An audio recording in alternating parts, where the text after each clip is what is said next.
Ny finoana sy ny fihetseham-po. Izay no lohateny manokana izay hojerentsika amin'ity androany ity. Andao hiaraka hianatra ny tenin'Andriamanitra indray tsika manasanao.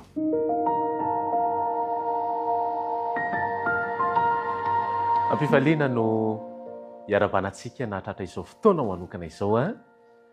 Hianatra zavatra manokana indray tsika ny amin'ny resaka ty finoana ity, ka alohany hijerentsika izany andao hiaraka hivavaka isika.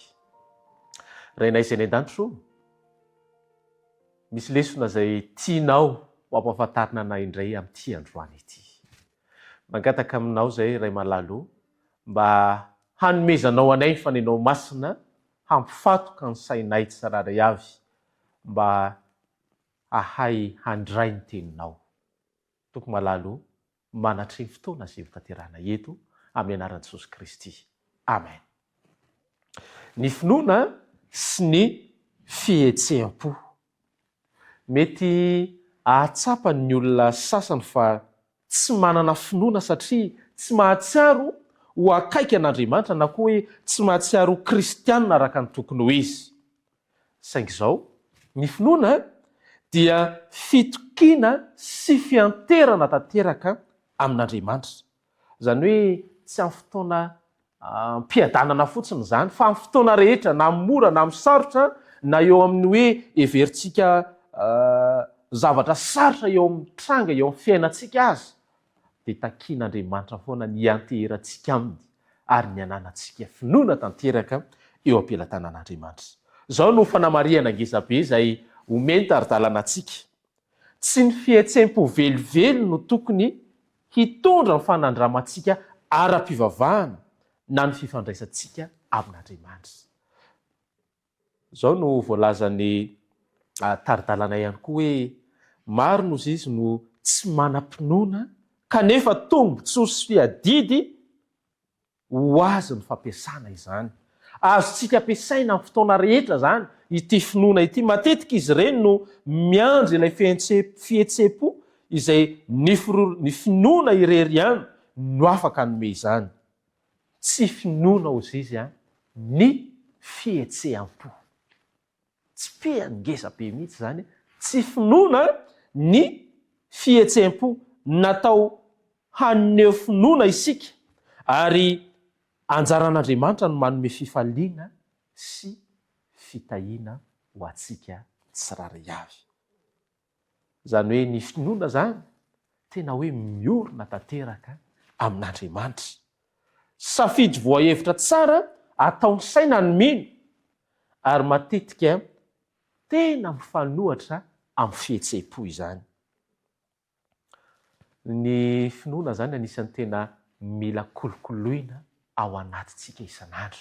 Ary ny fanahy masin'Andriamanitra no afaka manome ny tari-dalana antsika mba hanana izany finoana izany, satria ao anatin'ny vokatra ateraka ny fanahy masina ihany koa izany. Rehefa misalasalana any amin'ny Andriamanitra tsika, na ny toetrany na ny teniny, inona izany ny zavatra tokony ataontsika? Averina mandrakariva fa ny fanahy masin'Andriamanitra no afaka hanampy antsika.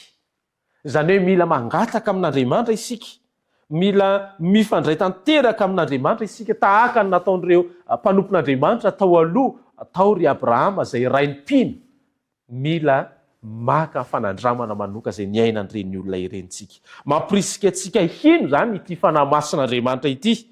Nefa Satana dia etsakilana, maninona?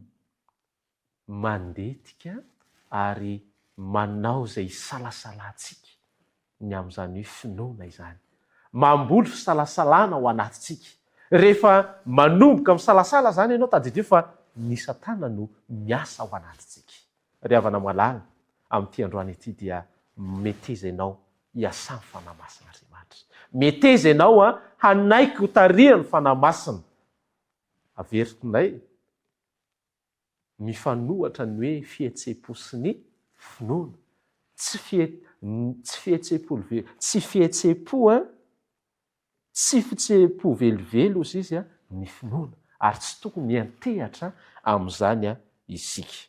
Andao isika hisafidy hanolokolo mandrakariva ny finoana izay ao anatintsika. Andao hisorontsika ny fisalasalana ao anatintsika satria ny finoana no anisany mamaritra ny lalana izay alehantsika.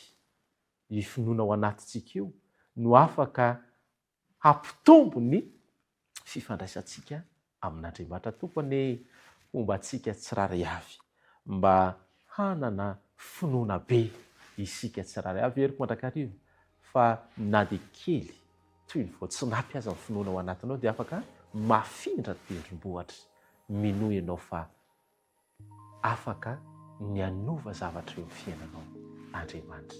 Amen.